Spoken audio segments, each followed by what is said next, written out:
नमस्कार दोस्तों, stock market studies में फिर से एक बार आपको बहुत-बहुत स्वागत है। तो आज मैं ऐसे एक कंपनी के बारे में डिस्कशन करूँगा, जो देखा जाए तो एक मोनोपोली एन्जॉय करते हैं, एक मोनोपोली काम करते हैं और इस कंपनी के बारे में आज इसीलिए बात कर रहा हूँ क्योंकि बहुत सारे दोस्तों ने कमेंट भी किए थे, "सर इस कंपनी के ऊपर क्या स्विंग ट्रेडिंग का कोई लेवल बन रहा है? क्या लॉन्ग टर्म के लिए इसके ऊपर क्या राय होंगे?" तो 2 अपॉर्च्युनिटी यहाँ पे मिल रहा है, एक स्विंग ट्रेडिंग के लिए भी, साथ ही साथ लॉन्ग टर्म के लिए भी। तो वीडियो को पूरा लास्ट तक देखिएगा, एक बहुत बड़ा मौका मिला है, मैं आपके साथ टेलीग्राम में भी शेयर कर चुका हूँ। अभी आपको इन डेप्थ में दिखाऊँगा, कौन-सा लेवल में एंट्री लेवल मिला है एज़ ए स्विंग ट्रेडिंग्स के लिए। तो वीडियो को लास्ट तक देखिए और अभी तक आपने चैनल को सब्सक्राइब नहीं किया तो ज़रूर कर लीजिएगा, कंटिन्यूअसली इस तरीके से वीडियो पाने के लिए। तो कंपनी कौन-सा है? सबसे पहले देख लीजिए कंपनी का नाम है सीडीएसएल। आप सभी जानते हैं सेंट्रल डिपॉजिटरी सर्विसेज। और सीडीएसएल क्या होते हैं? देखिए 2 तरीके से डिपॉजिटरी सर्विसेज होते हैं। एक है सीडीएसएल और दूसरा कौन-सा है? कौन-सा है? दोनों दूसरा है एनएसडीएल। तो सीडीएसएल मतलब ये दोनों ही क्या है? दोनों ही आप मान के चलिए कोई भी डीमैट अकाउंट किसी भी कंपनी के साथ आप ओपन किया है। तो पहले क्या होता था जब डीमैट अकाउंट में आप कोई भी माल होल्ड करते थे, मतलब कोई भी कंपनी का शेयर होल्ड करते थे, वो डीमैट अकाउंट में ही रह जाते थे। मतलब उसी कंपनी के हाथ में ही रहते थे। तो इसमें दिक्कत क्या होता था कि वो कंपनी अगर बंद हो जाता, तो वो सारे डीमैट अकाउंट का जो शेयर है, वो कस्टमर को नहीं मिलता। तो इसीलिए सेबी ने एक नया रूल्स चालू किया कि जितने सारे डिपॉजिटरी फर्म्स हैं, उसके अंदर आपका शेयर होल्डिंग रहेंगे। इसका मतलब सीडीएसएल एंड एनएसडीएल इस दोनों के पास आपका होल्डिंग रहेंगे। तो जितने सारे लोग बीएससी में इन्वेस्ट करेंगे, तो डायरेक्टली सीडीएसएल में उसका होल्डिंग रहेगा और जितने सारे लोग एनएससी में बाइंग करेंगे किसी भी स्टॉक को एज अ होल्ड करने के लिए, वो डायरेक्टली आपको एनएसडीएल में देखने को मिलेगा। तो एनएसडीएल जो है वो अभी तक स्टॉक मार्केट में लिस्टिंग नहीं है। तो लिस्टिंग कौन है? सीडीएसएल। तो डायरेक्टली फायदा इसी को ही मिलेगा। तो आप सभी देख सकते हैं सीडीएसएल जो है वो एक डिपॉजिटरी फार्म्स है। तो कंपनी का जो बिजनेस मॉडल्स है वो स्टार्ट हुआ था 1999 से। तो अराउंड आप बोल सकते हैं कंपनी 24 इयर्स हो चुके हैं। इतना पुराना कंपनी हो चुके हैं और एक मोनोपोली बिजनेस एंजॉय करता है। आप देख सकते हैं खुद CDSL which instantly promoted by कौन? बीएससी। मतलब बीएससी के माध्यम से ही सीडीएसएल प्रमोट होते हैं। मतलब बीएससी के जितने सारे शेयर्स आप खरीदारी करेंगे वो वो सीडीएसएल के माध्यम से ही आपको देखने को मिलेगा। सिर्फ यही नहीं, सिक्योरिटी एक्सचेंज के बाद देखा जाए तो CDSL was listed on the national stock exchange. मतलब बीएससी में भी लिस्टिंग है और एनएससी में भी लिस्टिंग है और लिस्टिंग कब हुआ था? 2017 में। तो ये सारे पॉइंट्स मैं आपके साथ इसीलिए शेयर कर रहा हूँ क्योंकि कंपनी के स्ट्रेंथ के बारे में आपको पता चले, तभी आप इस कंपनी के ऊपर लॉन्ग टर्म के लिए रह सकते हैं। तो कंपनीज के और डेटा आपको दिखा दूँ, कंपनी के वेबसाइट में जाकर आप देख सकते हैं। तो सीडीएसएल के माध्यम से आप देखेंगे तो account open, demat account open, issues centres, साथ ही साथ ईडीआईएस, ई वोटिंग, साथ ही साथ यहाँ पे देखिए जो ईजीएस्ट प्रोग्राम भी यहाँ पे काम होता है। तो कंपनी की जानकारी मैं आपको दे चुका हूँ। अभी कंपनी के फंडामेंटली और फाइनेंशियल डिटेल्स के बारे में जानना। सबसे पहले कंपनी का शेयर होल्डिंग पैटर्न के बारे में बात करूँ तो प्रोमोटर के पास 20% होल्डिंग है। पहले भी था, आज भी है। पब्लिक के पास कितना? 44% का होल्डिंग था। आज 46% के आसपास होल्डिंग देखने को मिला। एफआईएस के पास कितना? 9.78% का होल्डिंग था। आज वो घट के हो चुके हैं 7.49% के आसपास। टोटल जो डीआईएस के पास होल्डिंग है वो 26% के आसपास था, अभी 25.66% का होल्डिंग है। म्यूचुअल फंड वाले के पास 8.5% का होल्डिंग था, आज 7.5% के आसपास होल्डिंग है। इंश्योरेंस कंपनी के पास कितना? 7.5% का होल्डिंग था, आज 8.5% के आसपास होल्डिंग देखने को मिले। साथ ही साथ फाइनेंस कंपनी के पास 10.5% का होल्डिंग था और आज कितना होल्डिंग है? 9.37% के आसपास। तो देखा जाए तो हर किसी व्यक्ति के पास इस कंपनी की हिस्सेदारी है। रही बात इस कंपनी के फाइनेंशियल डिटेल्स के बारे में, तो कंपनी मार्केट कैप कितना है? 10,700 करोड़ के आसपास। इसका मतलब छोटा कंपनी है, बड़ा होने के बहुत ज़्यादा पोटेंशियल है। क्योंकि देखिए आज इंडिया में देखा जाए तो 2.5% भी शेयर मार्केट में लोग इन्वेस्ट नहीं करता। जहाँ पे अमेरिका में 55% के आसपास है। तो सोचिए परसेंटेज वाइज़ देखा जाए तो इंडिया में कितनी ज़्यादा ग्रोथ ऑफ पोटेंशियल है इस सेक्टर का ग्रोथ होना। क्योंकि जब देखिए 2.5% में ही इतना शानदार परफॉर्मेंस कर रहा है, तो सोचिए अगर वो 10%, 20%, 25-30% हो जाएगा, तो कितना बड़ा फ़ायदा इस कंपनी को मिलेगा और उसके हिसाब से कंपनी में कितना शानदार ग्रोथ होगा। तो इसीलिए मैं अभी से कहूँगा इस कंपनी के ऊपर फ़ोकस रखिएगा। तो देखिए करंट जो प्राइस है, वो अभी ₹1000 के आस-पास है। जब आप वीडियो देखेंगे शायद वो चेंज भी हो सकते हैं। पी रेशियो सिर्फ 39 है।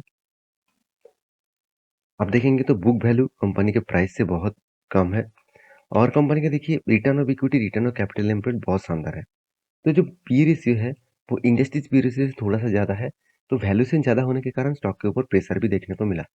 एक चीज़ मैं आपको यहाँ पे बता दूँ, जो पी रेशियो है, एक टाइम कंपनी का पी रेशियो कहाँ पे था? 75 के आसपास और वो भी 16 जुलाई में 2021 में। वहाँ से कंपनी कितने शानदार करेक्शन किया, एक अच्छा खासा लेवल में लेके आए। 30 टू 30 थे से 39% के आसपास। तो कंपनी की जो बेस्ट पॉइंट मुझे लगा, कंपनी डेट फ्री है, एनुअली इनकम भी अच्छा खासा है, फ्री कैश फ्लो भी हाथ में है, अर्निंग पर शेयर भी अच्छा खासा है, डेटोस डे भी शानदार लेवल तक है, मार्केट कैप टू सेल थोड़ा-सा ज़्यादा है, थोड़ा-सा नहीं बहुत ज़्यादा है। ₹1 कमाने के लिए कंपनी को ₹19 देना पड़ रहा है। तो ये तो मेरे हिसाब से बहुत ज़्यादा है।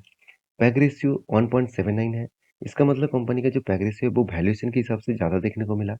क्विक रेशियो तो ठीक है, EBITDA मार्जिन भी ठीक है, रिटर्न ऑन कैपिटल एम्प्लॉयड 3 साल में भी ठीक है। तो इंटरेस्ट कवरेज तो बहुत शानदार है। तो सब कुछ पॉजिटिव साइंस के हिसाब से देखने को मिला। अगर मैं क्वार्टरली इस बार का रिजल्ट दिखा दूँ, तो देखिए कंपनी में अच्छा खासा ग्रोथ देखने को मिला है। ऐसे नहीं कि कंपनी ने प्रॉफिट नहीं किया, हाँ, थोड़ा-सा प्रॉफिट में डिक्लाइन देखने को मिला। 66% से 55% तक कंपनी का प्रॉफिट रेशियो देखने को मिला है। अगर मैं कंपनी का प्रॉफिट, नेट प्रॉफिट के बारे में बात करूँ, तो 78 करोड़ से कंपनी 63 करोड़ तक देखने को मिला है। तो अच्छा खासा यहाँ पे प्रॉफिट रेशियो यहाँ पे थोड़ा-सा डिक्लाइन देखने को मिला। कोई बात नहीं, कंपनी को इस तरीके से परफॉर्मेंस चलते रहते हैं। हर क्वार्टर्स में प्रॉफिट होगा इसका कोई गारंटी नहीं है। तो कंटिन्यूअसली प्रॉफिट हो रहा है कि नहीं हो रहा है, वो साल में आपको दिखेगा। देखिए कंपनी साल भर में अच्छा खासा एक परफॉर्मेंस किया। देखिए कंपनी पिछले बार 551 करोड़ का सेल्स किए थे, इस बार 555 करोड़ का सेल्स किया। एक्सपेंस कंपनी को बहुत शानदार तरीके से कंट्रोल होती है और उसी के चलते हुए कंपनी का अच्छा खासा प्रॉफिट भी देखने को मिला। तो पिछली बार जो कंपनी का नेट प्रॉफिट था 312 करोड़ और इस बार बन चुके 276 करोड़ 6 करोड़। ओवरऑल बात करूँ, कंपनी 5 साल और 3 साल में अच्छा खासा रिटर्न आपको दिया और इसी का फायदा आपको उठाना है। Sales growth, profit growth, return of equity सब कुछ बेस्ट से बेस्ट लेवल में आपको देखने को मिलेगा।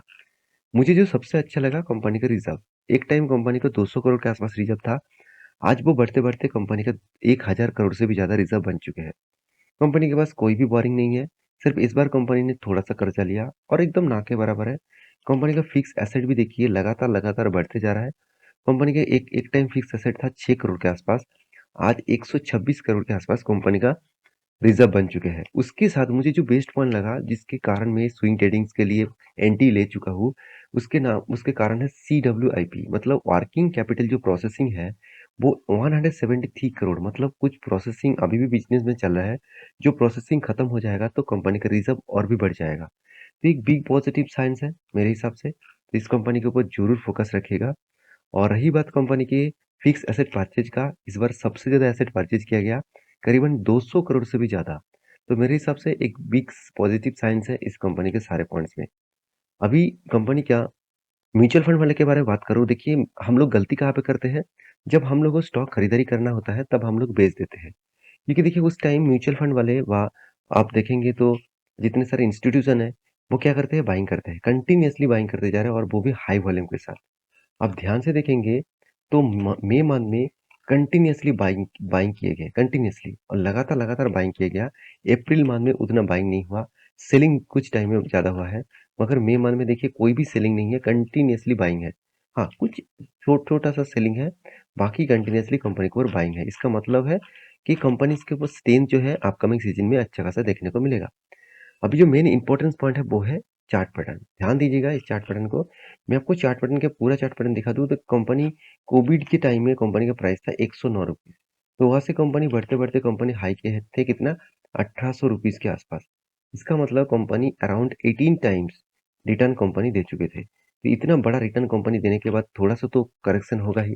तो उसके लिए थोड़ा-सा करेक्शन हुआ और एक शानदार ट्रेड लेवल बन रहा है एज़ अ स्विंग ट्रेडिंग्स के लिए। तो स्विंग ट्रेडिंग्स के लिए क्या बन रहा है, मैं आपको बता दूँ कि यहाँ पे जो पैटर्न बन रहा है वो है V20 पैटर्न्स। V20 का मतलब क्या है, तो कोई भी चार्ट पैटर्न अगर कंटिन्यूअसली ग्रीन कैंडल बनता गया और इस ग्रीन कैंडल का जो रेंज है, वो रेंज अगर 20% से ज़्यादा हो, देखिए 20% के से ज़्यादा मतलब 40%, 50% भी हो सकते हैं। 20% से कम नहीं होना चाहिए। अगर 20% से ज़्यादा हो, तो यहाँ पे एक एंट्री लेवल मिलेगा। तो किस तरीके से है, ध्यान दीजिएगा इस चीज़ को।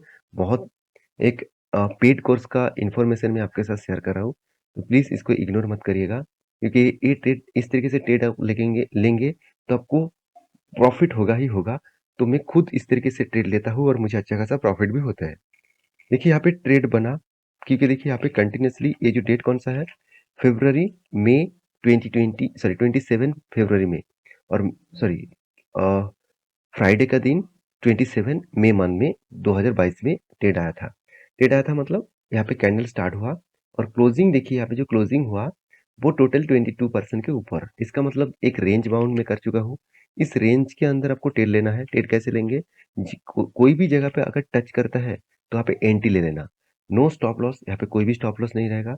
उसके बाद देखिए एंट्री लेने के बाद अच्छा खासा गिरावट हुआ। तो गिरावट के माहौल में आप क्या कर सकते हैं? अगर गिरावट हुआ, जिस लेवल में आपका एंट्री हुआ वहाँ से अगर 10% आपका गिरावट होता है, 10%, देखिए मैं 10% मार्किंग करता हूँ, तो 10% गिरावट मतलब यहाँ पे गिरावट हुआ, वहाँ से फिर से आप एवरेज करेंगे और आपका टारगेट इस 10% का टारगेट कहाँ पर रहेगा? इस रेंज में। देखिए टारगेट ऑलमोस्ट हो चुके हैं। तो नेक्स्ट जो एंट्री लेवल आपने अगर यहाँ पे एंट्री नहीं नहीं लिया, तो फिर से एक एंट्री लेवल का आपको मौका दिया जा रहा है और अगर आप करंट प्राइस में एंट्री लेंगे, तो आपका टारगेट प्राइस रहेगा कितना? अराउंड अराउंड आप देख सकते हैं, टारगेट प्राइस आपका रहेगा 24% के आसपास। देखिए, मेरा कोई रिकमेंडेशन नहीं है, मैं इस तरीके से ट्रेड खुद लेता हूँ, तो मैं आपके साथ एजुकेशन पर्पस में शेयर किया हूँ। आप जाकर एक बार इसको वॉच करिए, आप आपके खाते में लिख लीजिए एंट्री लेवल कब मिला था और टारगेट हो रहा है कि नहीं हो रहा है। अगर इस तरीके से टारगेट हो रहा है, तो आप खुद एनालिसिस करके इस तरीके से एंट्री ले सकते हैं। तो ये था स्विंग ट्रेडिंग का मतलब फ़ॉर्मूला। और अगर लॉन्ग टर्म के लिए सोचेंगे तो इससे बढ़िया मौका आपको दोबारा नहीं मिलेगा। एक अच्छा खासा लेवल बन रहा है, जो सस्ते में आपको शेयर दे रहा है, तो इसका मौका ज़रूर उठाइए। तो ये था कंपनी का पूरा डिटेल्स। तो मेरे वीडियो अगर अच्छा लगे तो प्लीज़ लाइक करना, चैनल को ज़रूर सब्सक्राइब करना और मैं टेलीग्राम में पहले आपको अपडेट दे चुका हूँ इस टेक्निकली चार्ट पैटर्न का, जाकर चेकआउट ज़रूर कर सकते हैं। मिलते हैं नेक्स्ट वीडियो में, तब तक के लिए अच्छे से रहिए, अपना ख्याल रखिए। Bye bye.